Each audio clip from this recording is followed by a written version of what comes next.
Hey, I hope everybody had a really nice Memorial Day. I mean, the weather wasn't great, but you get an extra day off from work. You can't beat that. You make the best of it. And Monday turned out okay, actually. I went to the parade. It was a little bit rainy, but it cleared up, and I was able to play golf after that parade on Monday. So, Memorial Day to me, though, I think about it more and more now. I had a friend passed away about 10 years ago from alcoholism and addiction. Now, he was in the Army. He actually was in Desert Storm. And he told me a little bit about it. He was on the front line. He saw a lot of things. And, when he did come home, he had pretty much, he did have back pain. So that, to do that, the VA usually prescribed you some type of med. They gave him Vicodin, pretty much unlimited strong doses. He also, the PTSD he had was so bad at times from what he had seen out there, he really picked up the drinking habit. So he was drinking every day, all the time when I had met him. And it just progressively got worse. And I saw it, but I was actively drinking then too. So for me to go over there and help the guy out, I'd go over, I would do his laundry for him, I'd clean his house. I was taking shots with him, and I was drinking the beers with him. Maybe not as many as he was at the time, but it was like, for him it was a 24/7 thing. He was financially stable though. He had a state job when he got out of the Army, and he lived way below his means. He had a bunch of stocks, and pretty much what he was doing with his money at this point was paying his bills, going through like 2 or 3 liters of Jack Daniels a week, 3 or 4 30 packs of beer a week, and a couple of bottles of Vicodin a week. And that's what he did. And then when he was home, he would play his guitar. He was a really good musician. He just pretty much lived in this studio apartment all day and got drunk. And it was really sad. And, we were trying to get him to go out. A couple times I took him out, like during Christmas. We looked at the Christmas lights that were in the area. We took him out to eat at a buffet a couple times. I've taken him a few places, but for the most part, he just stayed home. And it was sad. He wanted to isolate. He didn't want to be around people. He was just in a bad mood. And the drunker he got, the less he liked people, the less he wanted to see people. And, it's really sad. And I saw it coming, but me actively using, there was not much I could do. And one day, it got to the point where he stopped eating. I go, hey, can we pick up some McDonald's for you? He's like, sure.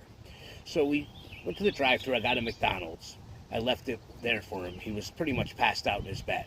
He goes, hey, before you leave, can you fill me up a quick shot and leave me a bottle of water? So, I went to his kitchen. I filled up a nice large shot of Jack Daniels for him. And I gave him like a bottle of water. And I left his cigarettes right next to him, all the stuff he would need. And I left. And that was a Saturday. So I didn't hear from him the following Saturday. I'm like, that's odd. He calls me every Saturday because he always needs a favor. He always throws me a little extra money. He's a nice guy. Takes care of us. Good-hearted person. I tried to call him. He didn't answer. Try to call him again. No answer. I'm like, maybe he ended up working today. I'll try him again during the week. I called during the week. I didn't hear from him. So the 2 weeks go by and I haven't heard from him. So I'm like, something's weird. I'm going to go stop at his apartment when I get out of work today. And I did. I went into his apartment. The first thing I saw was the McDonald's I left him. It was still in the exact same spot, not touched, not eaten, not a drop of it. It was pretty much just in the bag.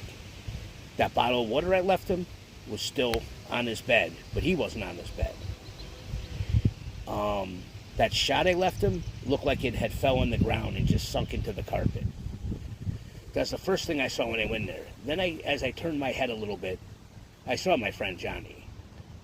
There's a leather recliner and he was leaning over it.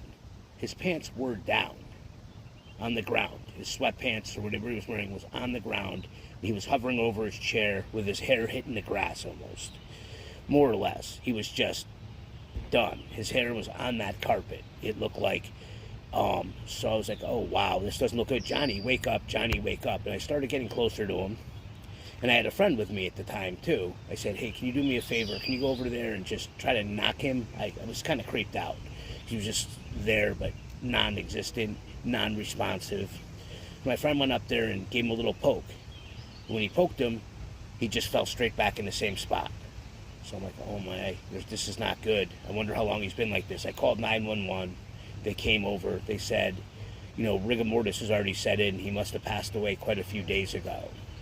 They're like, what are you doing here? And I explained my situation. and it's so sad.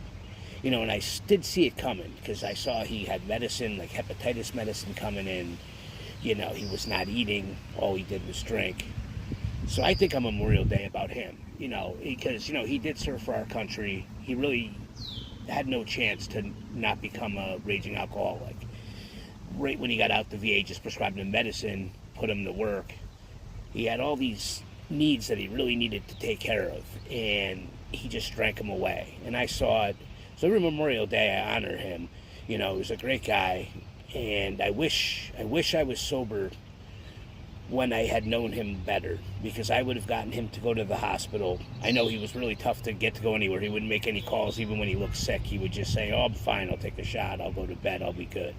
But if I was truly sober, how I am now, I think there was a chance that I could have talked him into getting into the hospital, getting the help he needed, fixing up his liver, going to detox, going to rehab, and he would have had a solid 20, 25 years left to live. I think he passed away. He was like 55 at the time.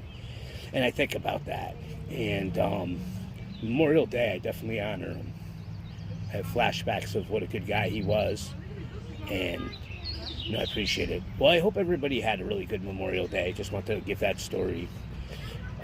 Last 2 weeks of my 40s, I have a documentary coming out as well. You'll see it on YouTube. You can stream it. It'll be like about an hour long.